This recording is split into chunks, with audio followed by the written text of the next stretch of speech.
आज की कहानी एक ऐसी शख्सियत की है जिसको भारत का जेम्स बॉन्ड भी कहते हैं। जी हां, हम बात कर रहे हैं इंडिया के current national security advisor Shri Ajit Doval ji की। इंडिया के top spy master, super cop और 21वीं सदी के चाणक्य कहे जाने वाले अजीत डोवल की असल कहानी जेम्स बॉन्ड की थ्रिलिंग मूवी से कम नहीं है। पाकिस्तान आज भी इनके नाम से थर थर कांपता है। आज उनको देश का सबसे पावरफुल ब्यूरोक्रेट बताया जाता है। नेशनल सिक्योरिटी एडवाइजर के तौर पर उनको कैबिनेट रैंक के मिनिस्टर का दर्जा दिया गया है। कभी रिक्शा वाला तो कभी मोची, कभी धर्म बदलकर दूसरे देश का नागरिक बनना तो कभी दुश्मनों के साथ मिलकर उनसे उनकी सारी जानकारी निकालना। अपने 30 साल के अंडर कवर जर्नी में उन्होंने ऐसे ऐसे खतरनाक कारनामे किए हैं जो जासूसी की दुनिया में शायद ही पहले किसी ने किए हों। अपनी इसी क्षमता और बुद्धि के बलबूते पर वो देश के बड़े बड़े दुश्मनों को घुटनों पर ले आए।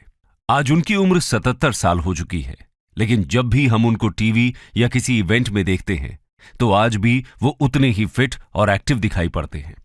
आज भी इंडियन फॉरेन पॉलिसी और सिक्योरिटी से जुड़े हर छोटे बड़े कदम उन्हीं की निगरानी में उठाए जाते हैं। तो यहां सवाल यह है कि आखिर उनमें ऐसी क्या खूबियां रहीं जिसकी वजह से उन्होंने नामुमकिन को भी मुमकिन कर दिखाया।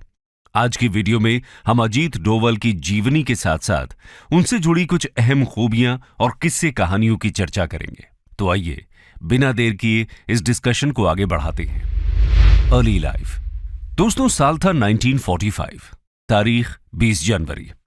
उत्तराखंड के पौड़ी गढ़वाल में अजीत डोवल का जन्म एक फौजी परिवार में हुआ। उनके पिता major GL Doval Indian army के एक ऑफिसर थे।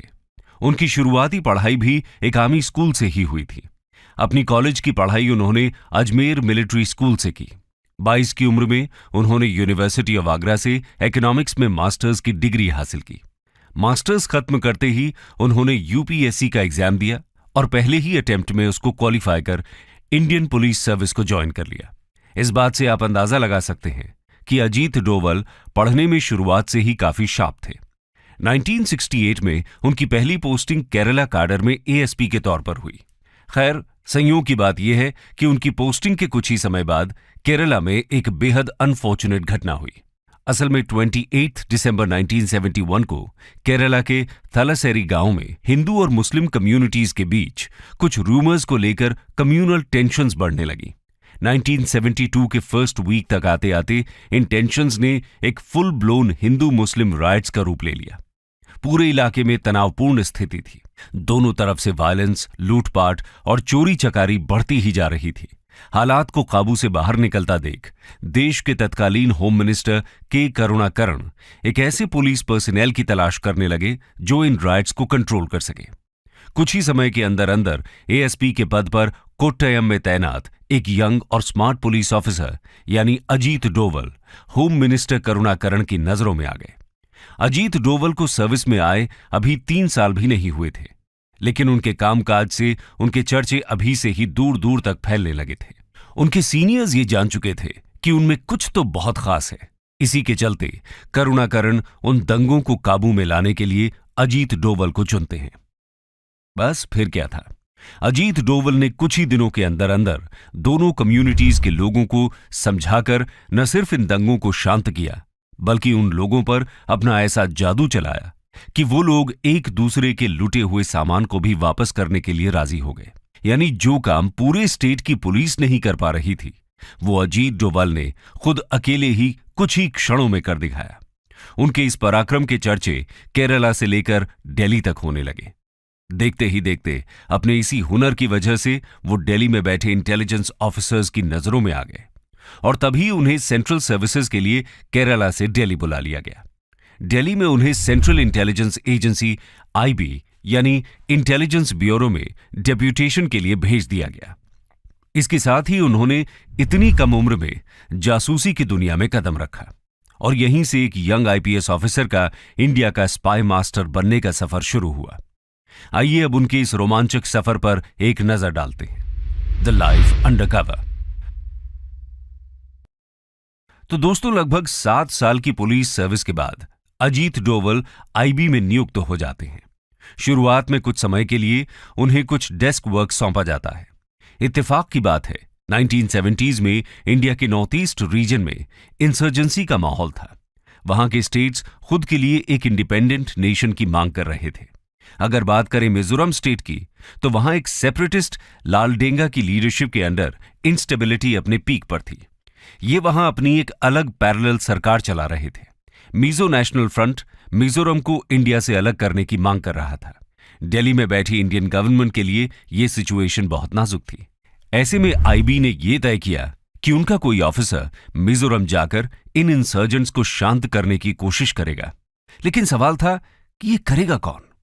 अब जवाब केवल एक ही था, जी हां, अजीत डोवल। अजीत डोवल अपनी मैरिज के कुछ ही महीनों बाद अपने वर्क पर वापस लौटे थे। जब उनको मिजोरम की हालत का पता चला तो उन्होंने खुद आगे आकर वहां जाने की बात कही। सबको कहीं ना कहीं इस बात का भरोसा था कि अब ये सिचुएशन सॉल्व हो ही जाएगी। खैर, वहां जाकर उन्होंने अपनी खास रणनीति बिछाई और एक एक करके सभी दुश्मनों को ढेर कर दिया। असल में लालडेंगा अपना आतंक अपने 7 कमांडर्स के बलबूते पर फैलाता था। ये 7 कमांडर्स लालडेंगा की सबसे बड़ी ताकत होने के साथ साथ सबसे बड़ी कमजोरी भी थे और अजीत डोवल ने उनकी इसी कमजोरी पर वार किया। उन्होंने इन 7 में से 6 कमांडर्स को अलग अलग तरह से लालच और दिलासा देकर अपनी तरफ शामिल कर लिया।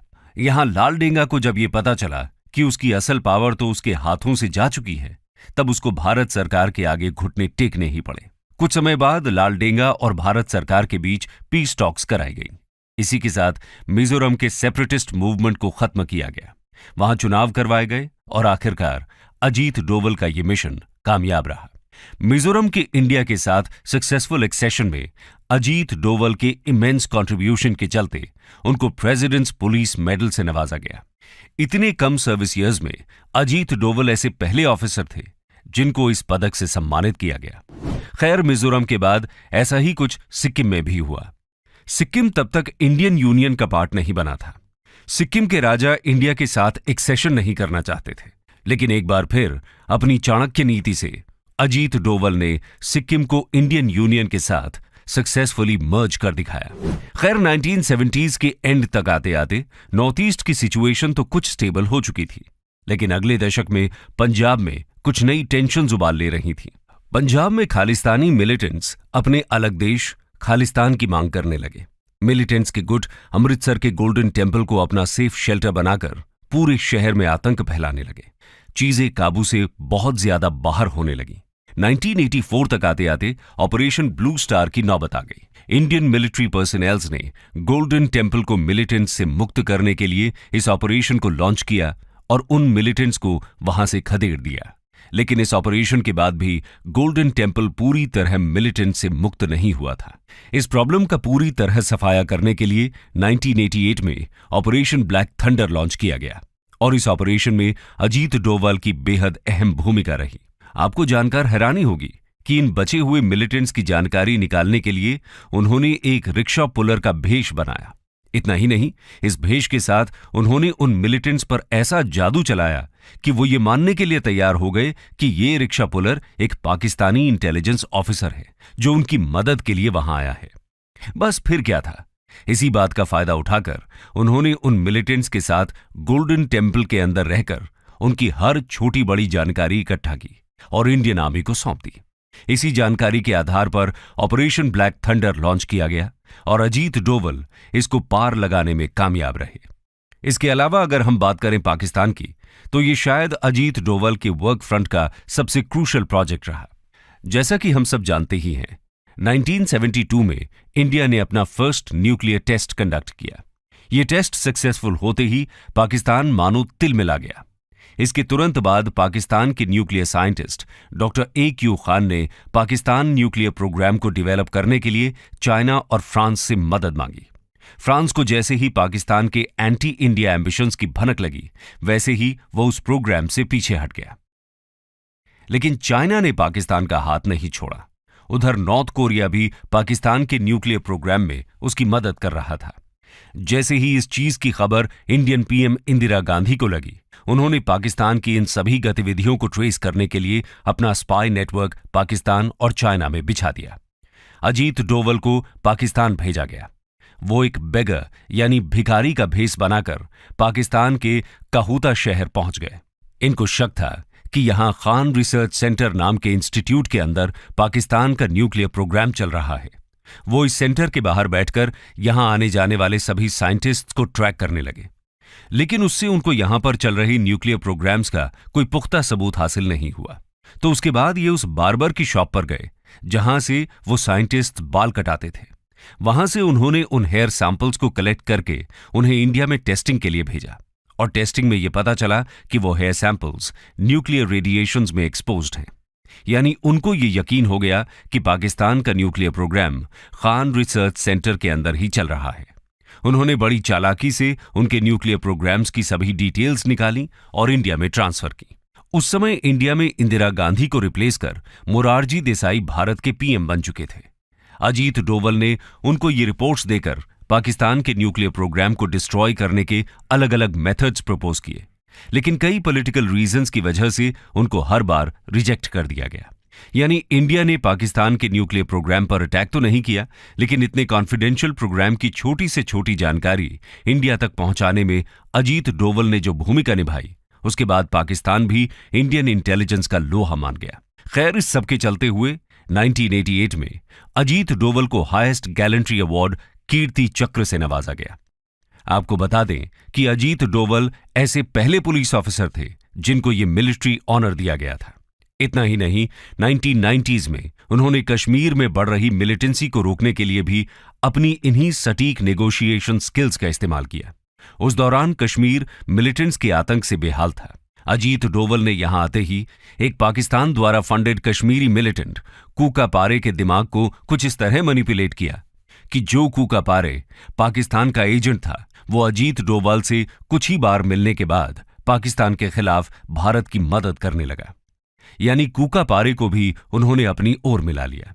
इसके बाद 1996 में जम्मू कश्मीर में विधानसभा के इलेक्शंस कराए गए और इन इलेक्शंस में कूका पारे एमएलए की सीट जीत गया। अजीत डोवल की इन्हीं शानदार नेगोशिएशन स्किल्स का एक और नायाब नमूना हमें IC-814 की हाईजैकिंग्स के दौरान भी देखने को मिला। जैसा कि आपने सुना ही होगा, इस हाईजैकिंग के पीछे ISI का हाथ था। वो चाहते थे कि अपने सिटीजन्स की जान बचाने के लिए इंडिया उनके 100 खूंखार टेररिस्ट को छोड़ दे और साथ ही उनको $2 बिलियन पे करे। लेकिन ये अजीत डोवल को गवारा नहीं था, पर दोनों ही साइड से उन पर प्रेशर भी बढ़ रहा था। लेकिन उसके बावजूद उन्होंने एक बार फिर अपनी बातों के चक्रव्यूह से मिलिटेंट्स के मन में अपना डर बैठा दिया। इन नेगोशिएशंस के बाद 100 की जगह उनके कुल 3 आतंकवादियों को छोड़ा गया और एक पैसेंजर के अलावा उस फ्लाइट के सभी पैसेंजर्स सही सलामत वापस घर आ सके।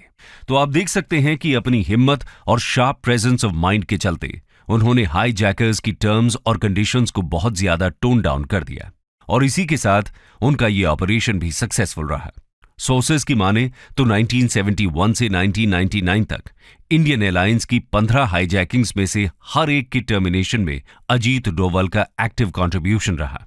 लेकिन उनका ये सफर अभी खत्म नहीं हुआ, और वो कैसे, आइए देखते हैं। Post retirement phase. तो दोस्तों, 7 साल पुलिस फोर्स और लगभग 30 साल इंटेलिजेंस ब्यूरो में काम करने के बाद जनवरी 2005 में वो IB के चीफ के पद से रिटायर हुए। लेकिन उसके बाद भी वो देश की पॉलिटिक्स, एकेडेमिक्स और स्पेशली नेशनल सिक्योरिटी के मैटर्स में एक्टिवली इन्वॉल्व रहे। इस दौरान उन्होंने कई रिनाउंड गवर्नमेंट और नॉन गवर्नमेंटल इंस्टीट्यूशंस और सिक्योरिटी थिंक टैंक्स में इंडिया के सिक्योरिटी चैलेंजेस और फॉरेन पॉलिसी ऑब्जेक्टिव्स पर लेक्चर्स डिलीवर किए। कई लीडिंग न्यूज़पेपर्स और जर्नल्स में इंडिया की सिक्योरिटी से रिलेटेड आर्टिकल्स भी पब्लिश किए। दिसंबर 2009 में उन्होंने एक leading public policy think tank Vivekananda international foundation की स्थापना की और इस तरह वो अपने पोस्ट रिटायरमेंट फेज में दुनिया के सामने खुलकर इंडिया की नेशनल सिक्योरिटी ऑब्जेक्टिव्स को प्रमोट करते नजर आए। लेकिन उनकी जिंदगी के इस फेज ने एक बड़ा टर्न 2014 में लिया, जब न्यू दिल्ली में बीजेपी की गवर्नमेंट ने अपनी सत्ता स्थापित की। 30 मई 2014 को पीएम मोदी ने उनको देश के 5th नेशनल सिक्योरिटी एडवाइजर के रूप में नियुक्त किया। नेशनल एडवाइजर बनते ही उनके सामने इराक से एक बड़ा चैलेंज आ खड़ा हुआ। असल में उस समय इराक में आईसिस का आतंक छाया हुआ था। जून 2015 में आईसिस ने इंडिया की 46 नर्सेस को तिकरित में बंदी बना लिया।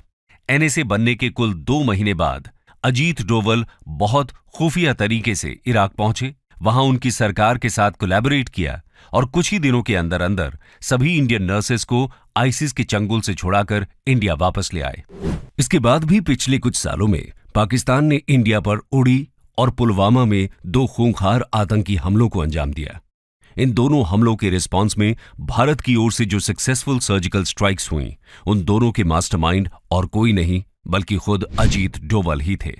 आपको याद होगा कि पुलवामा की सर्जिकल स्ट्राइक में विंग कमांडर अभिनंदन का प्लेन पाकिस्तान के इलाके में जा गिरा और वो पाकिस्तान के कब्जे में आ गए।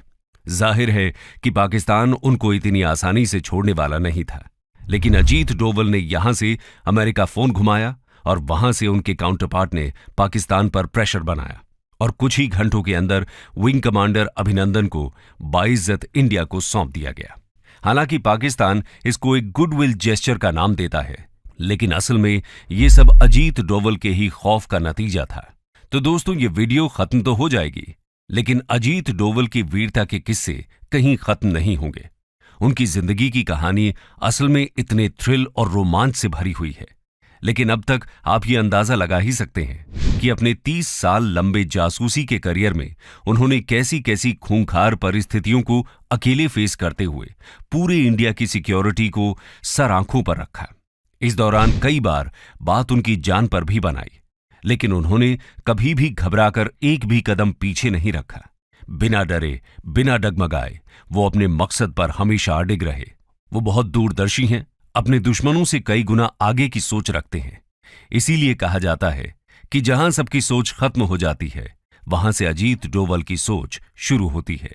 अपनी शार्प मेंटालिटी के जरिए अपने राइवल्स के दिमाग को पढ़ लेना और उसी के बेस पर उनकी साइकोलॉजी के साथ खेलना अजीत डोवल की सबसे बड़ी खूबी रही। इसी के बल पर उन्होंने अच्छे अच्छे मास्टरमाइंड्स के प्लान्स को फ्लॉप कर दिया। इसके अलावा अपनी मातृभूमि की रक्षा को लेकर उनका जुनून और हिम्मत उनको उनके हर काम में सफलता दिलाती गई। तो दोस्तों, ये थी कहानी इंडिया के सबसे powerful spy master Ajit Doval की।